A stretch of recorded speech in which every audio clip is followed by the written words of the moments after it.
Tonight, let yourself be carried to the sleepy hills of Rosewood Hollow, where a city woman inherits more than just a farmhouse.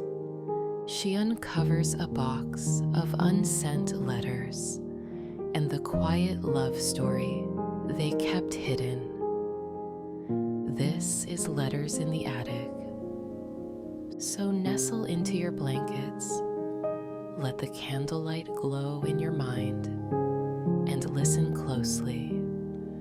Some love stories speak not in grand gestures, but in the quiet words never mailed.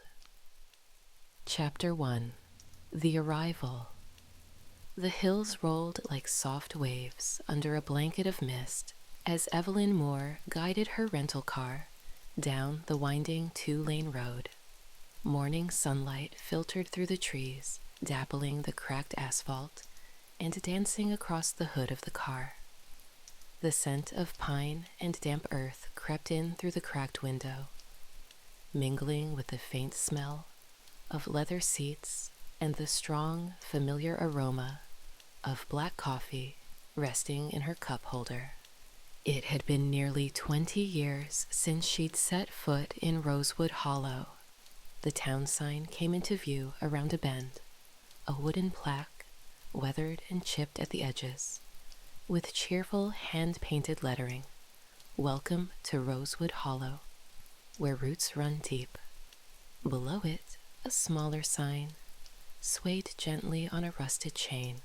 Population 2,146. Evelyn sighed. The road sloped downward, revealing the quiet heart of the town. A few antique stores, a diner with a striped awning, a general store with baskets of apples and pumpkins displayed outside. There was a post office, a barber shop, a small white church with its steeple rising into the morning haze. The world here moved slowly. It breathed deeply, and Evelyn wasn't sure she remembered how to do either. She pulled into the gravel drive of the farmhouse a few minutes later. The tires crunched to a stop. Crows called lazily in the trees, and for a moment, Evelyn just sat there, hands on the wheel, breath catching faintly in her chest. The house stood like a faded memory in the clearing. The gabled roof sagged on the left side. Shutters hung crooked. The paint had peeled away in wide patches, revealing gray wood beneath. Wild vines curled up one porch post, and the steps groaned when Evelyn finally forced herself to step out and climb them. Her boots kicked up dust. Leaves swirled near the porch swing, long frozen in its last breeze. She turned the key, rusty, brass, cold in her palm, and pushed open the door. It smelled of time, not musty or rotten, not exactly. More like paper and faded flowers, cinnamon that had been sealed in a drawer too long, the ghost of lavender perfume. Evelyn stepped into the foyer, where sunlight filtered through gauzy curtains, illuminating motes of dust in the air. She moved slowly, trailing fingers across the banister of the staircase, past the umbrella stand, into the sitting room, where floral wallpaper curled at the corners and a clock ticked on, long since dead. Her aunt had lived here for 67 years. Evelyn had only visited twice as a child. Once when she was 8, wide-eyed and curious, full of questions her mother never answered, and again, briefly, at 17, after an argument with her father had driven her to disappear for a weekend. Aunt Margot had welcomed her without question, offering tea and warm bread and a bed with a handmade quilt. And then life had swept Evelyn away. Architecture school, internships, city life, deadlines and skyline views, and polished shoes on marble floors. She was 38 now, with a closet full of tailored blazers and a resume that read like a catalog. Her divorce had been finalized 6 months ago. Her last big project had finished in April, and now, thanks to Aunt Margot's will, she had inherited this crumbling farmhouse tucked in a quiet corner of Virginia. That time seemed to have forgotten. The plan was simple: assess the place, renovate it just enough to sell, and move on. But plans had a way of shifting. She'd learned that the hard way. The kitchen was the next room she explored. Ceramic canisters sat labeled in faded calligraphy: flour, sugar, tea. A cat-shaped cookie jar grinned from the counter, and on the windowsill above the sink, a small collection of pressed flowers stood in mismatched bottles, brittle and beautiful. Evelyn paused, touched one gently. Then she climbed the stairs. Upstairs, the air was heavier, but not unpleasant, just dense with memory. She opened one bedroom door after another, each one revealing handmade quilts, old furniture, 100 tiny things arranged in careful order. Margot had been a woman of patterns, it seemed, a collector of moments. The last door was to the attic. Evelyn hesitated. The handle stuck slightly. She jiggled it, pressed her shoulder against the door, and with a creak and a sigh, it opened. Dust puffed into the light. A narrow stairwell led up, steep and uneven. She climbed slowly. The attic was wide and slanted, with exposed rafters and a single arched window at the far end. Sunlight spilled in, catching the edges of stacked boxes, covered furniture, and a rocking chair draped with a faded shawl. It was quiet. Evelyn walked carefully, her footfalls muffled by layers of dust. She began lifting lids, peering into boxes, old photographs, brittle papers, holiday ornaments, journals. One crate held neatly folded linens. Another contained spools of ribbon and lace. Then, near the far corner, she spotted it. A small wooden chest tucked behind a stack of yellowing newspaper clippings. The lid bore a single carved initial, J. Curious. Evelyn knelt and opened it. The scent hit her first. Aged paper, rose-scented stationery, ink. Inside, stacked carefully like treasure, were letters, dozens of them, maybe hundreds, all addressed in the same looping hand to Jack Whitaker.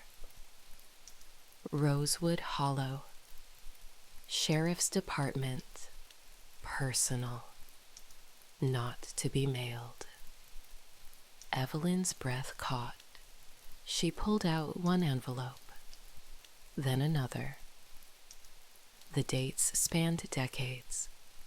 The handwriting never changed. Hands trembling slightly, she unfolded the first letter on top. May 12th, 1978. Dear Jack, you looked tired this morning at the cafe.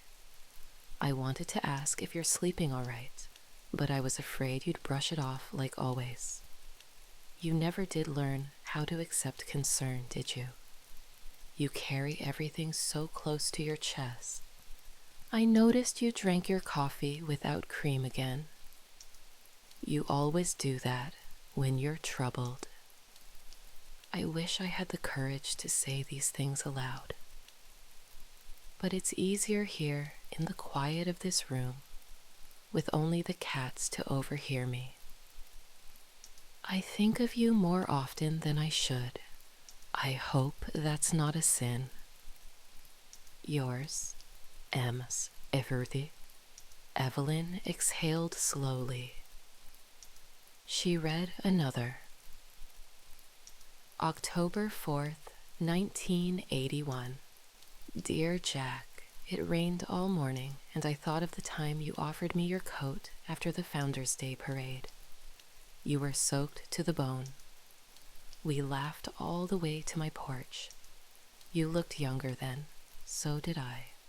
I wonder if you remember. Sometimes, when it storms, I still hear the echo of that laugh.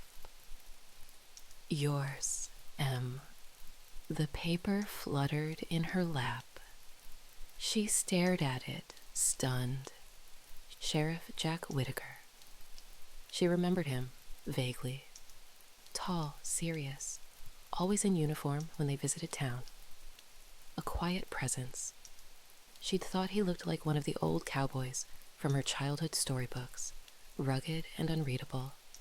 And her aunt had written to him all these years. Letters never sent, or perhaps never meant to be. A noise outside startled her. A pickup truck rumbled past the house. Its tailgate rattled. The driver wore a wide-brimmed hat and sunglasses. For a moment, Evelyn wondered if it had been him, the sheriff. Was he still here? She looked down at the letter in her hands. What had kept her aunt from sending these? Pride? Fear? Habit? Somehow, Evelyn felt like she'd stepped into a story mid-sentence, and she had no idea how it ended. She gathered the box in her arms and carried it downstairs, settling it gently on the dining room table. Her coffee had gone cold in the car, but something else had warmed. An ache in her chest, quiet and wistful. That night, Evelyn couldn't sleep.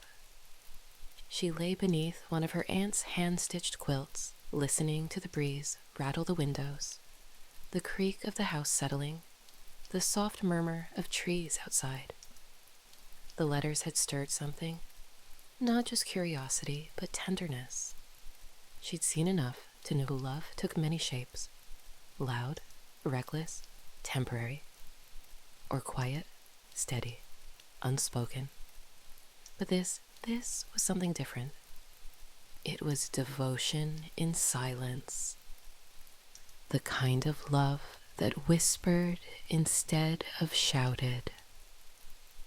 And for the first time in months, Evelyn felt something besides exhaustion. She felt pulled toward the attic, toward Jack Whitaker, toward answers. Chapter 2. The First Letter. Morning broke with a soft hush over Rosewood Hollow, the kind of morning that seemed to have no hard edges. Pale light filtered through lace curtains, and birdsong fluttered at the edge of Evelyn's dreams, until her eyes opened slowly to the quiet creak of the farmhouse around her.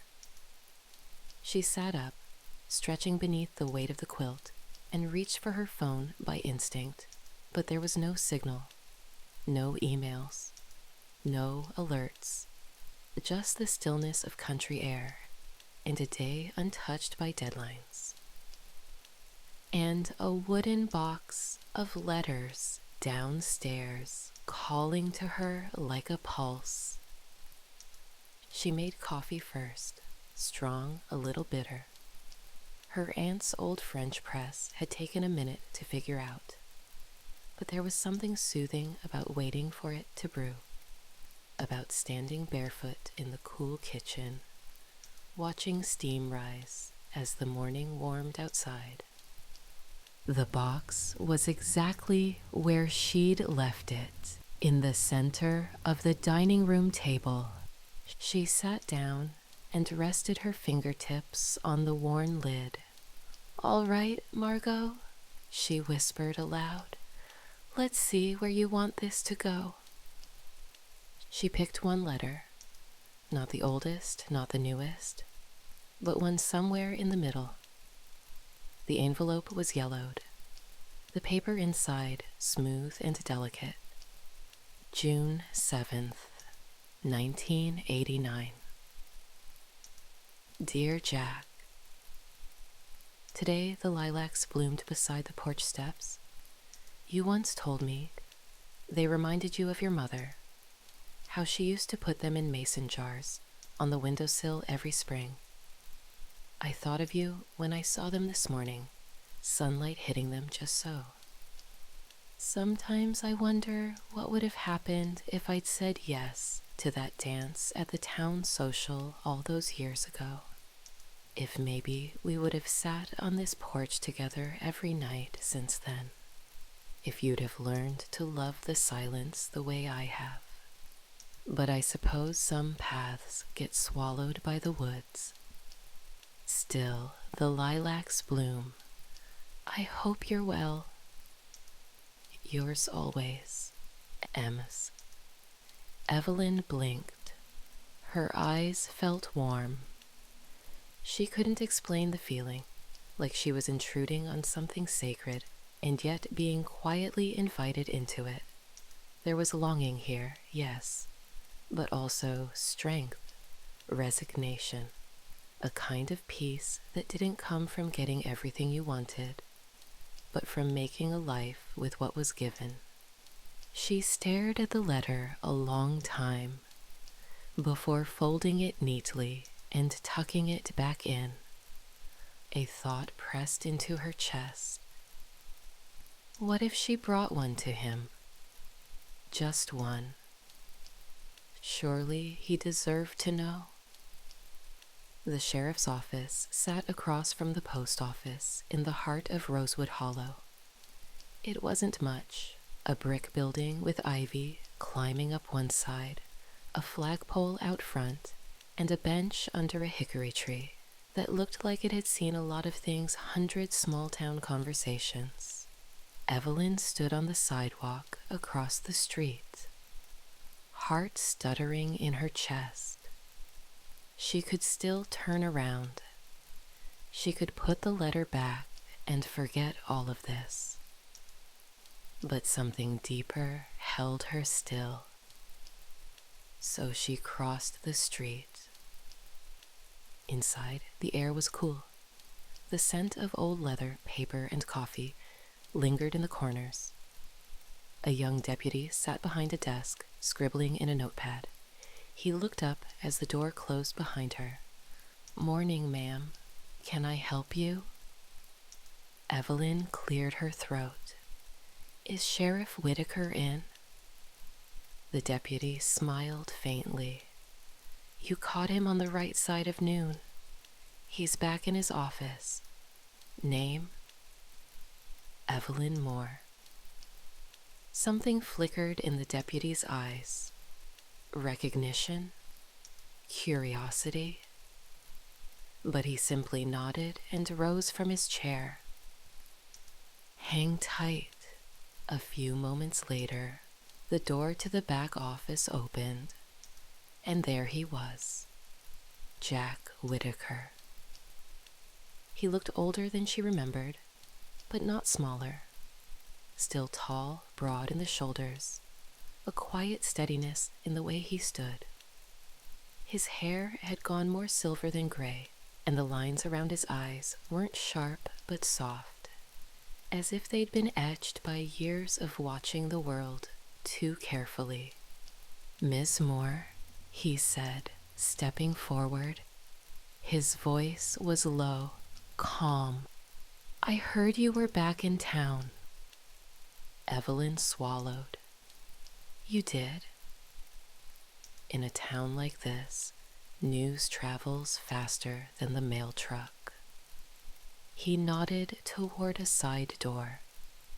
Would you like to come in? She followed him into the office. It was tidy. Wood-paneled walls, a desk with a rotary phone, and stacks of neat files. A single window looking out at the hills beyond the town. Jack gestured toward a chair. Sit, if you'd like. Evelyn sat, hands curled in her lap. She realized she was still holding the envelope. I found something, she said softly. In the attic of my aunt's house, letters, dozens of them, all addressed to you. His expression didn't change. She held out the envelope. I thought you should have this one. Jack looked at it a long time before taking it from her hand. He didn't open it, just studied the handwriting, traced his thumb along the curve of her aunt's signature. Then finally he said, I didn't know. No? He shook his head slowly. We were friends. Quietly, I suppose. She made me tea once a week. Always had pie waiting. She talked about her garden. I talked about very little. Evelyn felt something twist gently in her chest. She never said anything? Not like that, he murmured, eyes still on the envelope, though I suppose maybe she didn't need to. Silence settled between them, like a gentle snowfall. Evelyn looked around the room, then back to him. Would you like to read it? Jack nodded once and opened it carefully, unfolding the paper with reverence. He read in silence, then folded it again, slower this time. She always saw more than she said, he said finally. Evelyn smiled faintly. That sounds about right. Jack glanced at her. You're staying long. I hadn't planned to. I was going to fix the place up and sell it. Maybe head back to the city. His gaze didn't waver. And now? I don't know, she admitted, finding the letters. It's like she left me a story I didn't know I was supposed to finish. Jack didn't answer right away. Then he said, maybe some stories wait for the right reader. That caught Evelyn off guard. She tucked a strand of hair behind her ear. She loved you, you know. He looked out the window.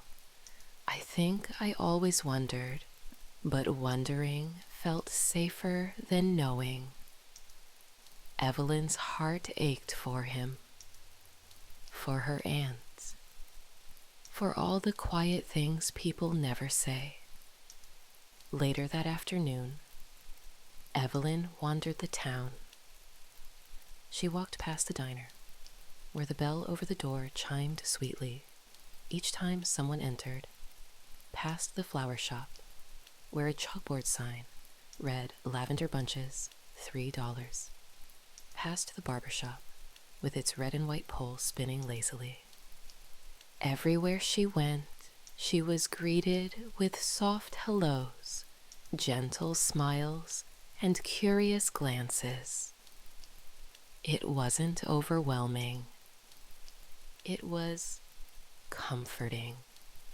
She picked up paint swatches from the hardware store, bought a jar of local honey, let herself imagine the house with fresh shutters and sunlight on polished floors. But the letters tugged at her thoughts. That evening, she read 3 more. Each one peeled back a layer of her aunt she'd never known. Margot had been gentle, yes, but also bold in her own quiet way. She noticed everything. She remembered details others missed. She found beauty in the ordinary. And always, always, there was Jack. His boots on her porch. His quiet kindness. His way of carrying sorrow, like a stone in his pocket. Evelyn imagined them growing old together and felt a pang, a what if that never came true. Before bed, she stood outside on the back porch. The air was cool. Crickets sang from the grass. Stars blinked overhead, soft and slow. Somewhere in the distance, a lone dog barked once and fell silent. And for a long time, Evelyn just stood there, with her arms wrapped around herself, the wind brushing her cheeks. The town hadn't changed much, but something in her had.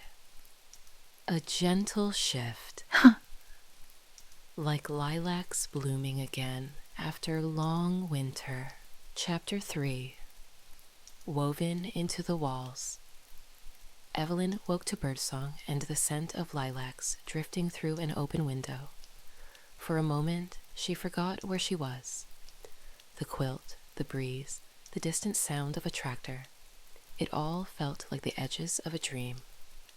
But then the farmhouse creaked softly under her feet as she stood, and the worn floorboards grounded her in the present. She was still in Rosewood Hollow, still surrounded by boxes, peeling wallpaper, and memories that weren't hers, but were quickly becoming something she couldn't ignore. She stretched, dressed in jeans and a soft t-shirt, and tied her hair back loosely. Today, she would start the renovations. But first, one more letter. She poured coffee into a chipped mug and carried it to the dining table. The box of letters sat like a quiet companion, waiting. She reached for one labeled August 1994. August 14th, 1994. Dear Jack, the roof leaked again last night. I laid in bed and listened to the drops plink into the old pie tin I left on the floor. It reminded me of the summer storm when the river flooded Main Street and you spent the whole day helping folks carry things to higher ground. You came to check on me at dusk, soaked through and tired, and I handed you dry clothes without a word. We never did talk about that evening. You fell asleep in my chair, and I made tea for no one. I think I loved you then. In the quiet of that moment, more than ever before. Is it strange to say that now? It doesn't matter. I'll keep writing, even if these pages stay folded and hidden. Yours always, M. Evelyn closed the letter with care. Something inside her was beginning to shift, like the weight of a door gently leaning open. Her aunt hadn't lived in silence. She'd simply spoken differently. Through letters, through the small kindnesses that filled the corners of her life. Through patience. Evelyn thought about Jack reading the first letter. The way he hadn't said much, but something in his expression had softened.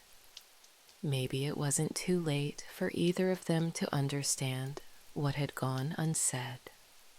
By mid-morning, she stood in the living room with a pry bar, paint chips tucked into her back pocket, and a tool belt that had seen more home improvement shows than actual projects. The work began with small things: pulling old nails, scraping away brittle wallpaper, washing windows until the sunlight poured in more clearly. And then she found the floorboard. It was in the corner of the room near the fireplace. A faint difference in color, a whisper of looseness beneath her boot. Curious, Evelyn knelt down and pried it up gently. Beneath, wrapped in oilcloth, was a small wooden cigar box. Her fingers trembled as she opened it. Inside, a dried sprig of lavender, a photograph, black and white, edges curling, of a young Margot sitting on the porch steps with a book in her lap and a soft smile on her lips, and another letter. This one wasn't folded. It had nucle envelope, and it was addressed not to Jack, but to whoever finds this. I imagine you're looking for something. A reason to stay. Or a reason to go. Either way, you found this.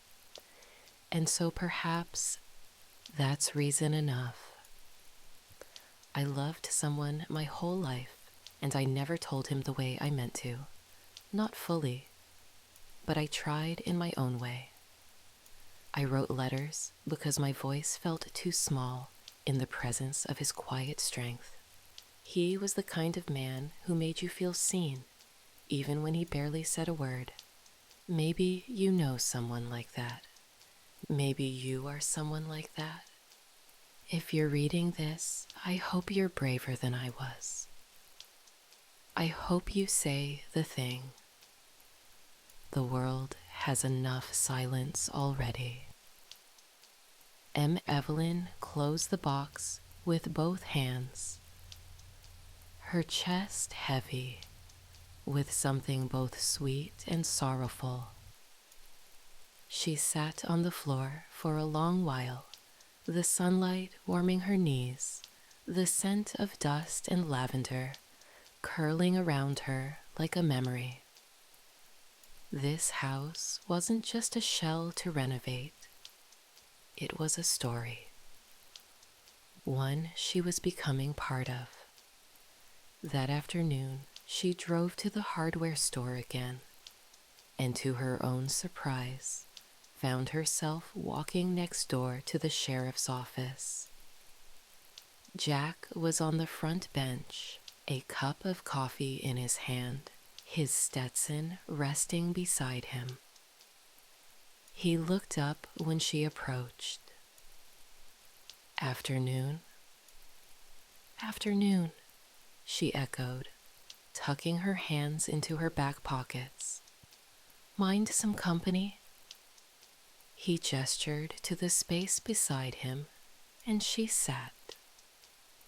The breeze rustled the trees. Across the street, someone swept the sidewalk outside the diner. Children rode bikes down the lane, laughing. "You read another?" Jack asked quietly. She nodded. "Several, actually." He sipped his coffee. "She loved you in the kind of way that doesn't fade," Evelyn said after a long pause. "Even when no one knew. Even when she thought it didn't matter anymore." Jack looked down at his cup. "Sometimes. I think I did know. Deep down. Why didn't you ever say anything?" He exhaled. We had a rhythm. Tea on Tuesdays. Quiet talk. Her garden. My patrol routes. It felt like disturbing. It might have broken something neither of us knew how to fix. Evelyn studied his profile. The strength in it. The sadness. "I found a box in the floorboards," she said softly. She left a note for someone, anyone, telling them not to wait as long as she did. Jack turned to her. Their eyes met. Neither of them spoke. The moment held. Then a breeze stirred the branches overhead, and Evelyn looked away. "Want to see the house?" she asked suddenly. "I could use an extra set of eyes." Jack hesitated, then nodded. "I'd like that." Back at the farmhouse, Evelyn led him through the rooms. He moved slowly, hat in his hands, eyes taking in every corner, like he was stepping back into a dream. "She kept this place just the way she liked it," he said quietly. "Nothing fancy, just hers." They stood in the kitchen. The teapot was still on the stove. The canisters labeled in Margot's hand. "She always gave me the biggest slice of pie," he added with a faint smile. Evelyn laughed gently. "Sounds like her." Then she took him upstairs. In the attic, she showed him the box of letters. Jack didn't reach for them. He simply looked at them with a kind of reverence. "She poured her heart into these," he murmured. "She did," Evelyn said. "And I think she left them so someone else could finish the story." He looked at her. "Maybe that someone's you." She swallowed. "Maybe." Downstairs again, they sat on the front porch. The sun was dipping low now, casting gold across the hills. The rocking chair beside Evelyn creaked softly as she swayed. Jack leaned forward, elbows on his knees, hands clasped. "I lost my wife 10 years ago," he said, voice low. "Cancer. Fast. Unexpected. I didn't know how to grieve in public, so I didn't." Evelyn's throat tightened. "I'm sorry." She and Margot were friends. In a way. Not close, but they understood each other. He looked over. "I guess I just want to say I'm not good at this. Talking, feeling things out loud." Evelyn smiled faintly. "I'm not sure I am either. But I'd like to keep talking to you," he added quietly, "if that's all right." She looked at him. At the man her aunt had quietly loved for decades. The man who sat now with his grief laid bare and his voice honest. "It's more than all right," she whispered. The rocking chair moved gently beneath her. And somewhere in the fields, fireflies began to blink. That night, Evelyn lit a single candle on the dining room table and opened another letter. She read it slowly, aloud this time. And when she finished, she said softly to the quiet room, "I gave him one today, Margot. I think you'd be proud." The house seemed to settle around her, peaceful, warmed by something besides just light. Chapter 4. A spark. Rekindled. The morning of the Rosewood Hollow harvest fair dawned with the scent of cinnamon and wood smoke curling through the air. From her kitchen window, Evelyn could see trucks arriving in the town square. vendors unloading crates of apples and jars of jam, the carousel being dusted off for one more season. She hadn't planned to go. But then again, she hadn't planned to still be here either. The farmhouse had taken on a new kind of life since Jack's visit. Each morning, she found a new reason to stay, patching the porch railing, choosing wallpaper samples, reading another letter aloud over coffee. She dressed slowly. Soft jeans, a cozy cream sweater, and boots scuffed from days of work. She pulled her hair into a low ponytail and added Margot's locket, a simple gold oval with no picture inside, but somehow it felt right. When she reached town, the fair was already alive with color and motion. Bunting fluttered in the breeze. Children ran with paper crowns. Music played from a makeshift stage, an old guitar, and a fiddle weaving a tune that made everything feel like a dream she had once forgotten how to have. She wandered slowly, bought kettle corn from a booth manned by two teenagers who offered shy smiles, sampled cider that tasted like autumn, admired hand-woven scarves and carved wooden animals. And then she saw him. Jack stood by the pie, judging table, arms folded loosely, his hat tilted back, watching the scene with that quiet steadiness she was beginning to understand. Their eyes met across the crowd. He tipped his hat. She smiled. When she reached him, he offered a gentle nod. "You came." "I wasn't going to," she admitted, "but something told me I'd regret it if I didn't." He smiled faintly. Margot never missed a fair, always brought her lilac jam. One year she won second place and said the ribbon clashed with her outfit. Evelyn laughed. Sounds like her. They strolled through the fair together, slow and comfortable. People waved as they passed. Some whispered, but not unkindly. Just curious. Evelyn wasn't the outsider anymore, at least not quite. They stopped near the dance floor, just as a gentle waltz began.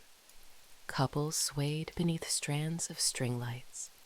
The sun was beginning to dip behind the trees, casting a golden glow across the grass. Jack hesitated, then looked at her. "May I?" Evelyn blinked. "You want to dance?" "Not particularly," he said dryly. "But I reckon Margot would haunt me if I didn't ask." That made her laugh again, and she placed her hand in his. They moved slowly, not polished, not perfect, just present. His hand was warm against her back. Her fingers rested lightly in his. They didn't speak as they danced, just breathed in time, with the music, with the hush of the evening. When the song ended, neither of them stepped away immediately.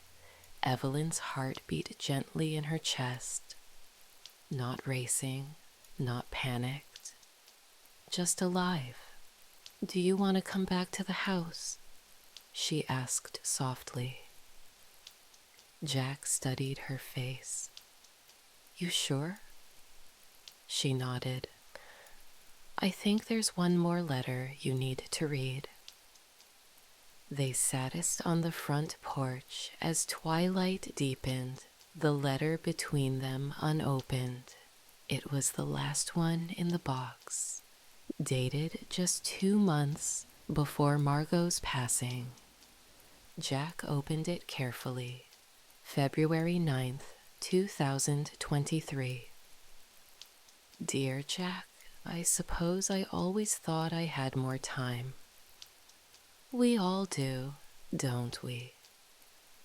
There were so many letters I never gave you, so many words I never spoke aloud. But I loved you, Jack. I loved you in every way I knew how, in every teacup, in every pie, in every Tuesday afternoon, when I asked about your day and pretended not to hold my breath for your answer. I never needed anything in return, but I hope, if you're reading this, you know that my life was full because of you. And if you're reading this because my niece Evelyn brought it to you, then maybe you found each other the way I always hoped two quiet hearts might. Be brave, Jack. Don't let love pass you by again. Always make sure Jack didn't speak for a long time. The night deepened around them. Finally, he said, I always wondered what she might say if she knew it was the last time. Evelyn's voice was quiet. I think she just did. He turned to her. There was something in his eyes, tenderness, grief, and something fragile but new. You remind me of her, he said. Evelyn smiled. I think she meant for us to remind each other of what we've forgotten. Jack nodded. Would you stay a while? He asked. I was hoping you'd ask. The days that followed moved with grace. Jack came by with wood for the fireplace, brought his toolbox, and fixed the hinge on the back door without being asked, sat on the porch swing with her in the evenings, and listened to the wind move through the trees. Evelyn kept reading the letters, but now she read them aloud, with Jack beside her. They laughed at the little things, Margot's commentary on the townsfolk, her love of cardinals, her disdain for plastic flowers. They fell into a rhythm of their own, and slowly the house transformed. Evelyn patched the roof, painted the front door a soft sky blue, sanded the banister until it gleamed beneath her hand. Jack trimmed the overgrown hedges, rehung shutters. The past was being honored. But something new was taking root, too. One evening, after a long day of work, Evelyn made tea. They sat by the fire. The radio played low in the background. Jack leaned back in his chair, boots stretched toward the hearth. I used to think I'd live the rest of my life without falling in love again, he said. It felt easier that way. Evelyn looked at him. And now, I think love doesn't ask if it's convenient. It just shows up quietly. She reached for his hand. It was calloused, steady, familiar now. Quietly, she agreed. Later that night, she sat on the edge of her bed and opened Margot's journal, another discovery tucked between recipe books in the kitchen. She read a single line before closing it with a smile. Sometimes the heart whispers, but sometimes that whisper is enough to change everything. Evelyn turned off the light and listened to the quiet house and to the sound of her own heart, no longer afraid. Chapter 5. The Last Letter. It was a rainy morning in Rosewood Hollow. Not the kind of storm that darkened the skies with thunder, or flung itself against windows in rage, but a soft, steady rain that pattered gently on rooftops and made the whole town smell like earth and memory.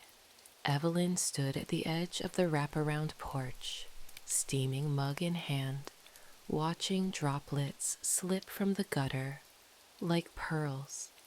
She wasn't going back to the city. She'd made that decision quietly, without a dramatic moment or a long deliberation.